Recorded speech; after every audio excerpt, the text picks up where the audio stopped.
एक छोटे से गांव है जहां सब एक दूसरे को जानते थे और हर कोने से प्राकृतिक सौंदर्य बरस रहा था। गांव के पास एक अंधेरे जंगल में एक पुराने मंदिर की बातें थीं, जिसे भयावह माना जाता था। किसी भी बात के लिए जंगल में जाना अनुचित था। गांव में रहने वाले लोग उस मंदिर की कहानी सुनते थे। कहा जाता था कि उस मंदिर में एक तांत्रिक रहता था, जो अपने शक्तियों के साथ जंगल की रक्षा करता था। वहां उसकी उपस्थिति को लेकर लोगों में भय था, लेकिन कुछ लोग उसे उपासना भी करते थे, मानते थे कि वह शक्तिशाली और न्यायप्रिय है। एक दिन गांव में बड़ा भयानक जानवर आया जंगल से। ये शेर था, जो गांव की ओर बढ़ रहा था।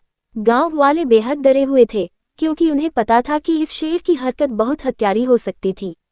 तभी एक व्यक्ति ने सोचा कि उसे मंदिर के तांत्रिक से मदद मांगनी चाहिए। वह अपने दोस्तों के साथ मंदिर की ओर निकला। मंदिर पहुंचते ही उन्होंने देखा कि वहां एक वृद्ध आदमी बैठा हुआ था, जो अत्यंत ध्यान में लगा हुआ था। वे उस वृद्ध तांत्रिक से मिले और उन्होंने अपनी समस्या सुनाई। तांत्रिक ने उन्हें शेर के खिलाफ एक योजना बताई। वह कहा कि शेर को उसके प्राकृतिक आवास से बाहर निकालना आवश्यक है, लेकिन यह उनके लिए बड़ी चुनौती होगी। तब रात को जब शेर गांव के पास आया, तांत्रिक ने अपने मंत्रों का जादू किया। वह जंगल में ऐसा डरावना शोर मचा दिया कि शेर घबरा गया और वह वापस जंगल की ओर भाग खड़ा हो गया।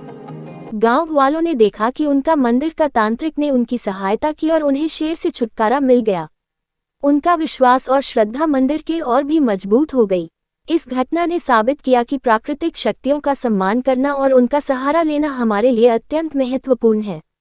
गांव वालों ने फिर से अपनी प्राकृतिक वातावरण की देखभाल करने का संकल्प किया और मंदिर के तांत्रिक का आभास उनके जीवन का महत्वपूर्ण हिस्सा बन गया।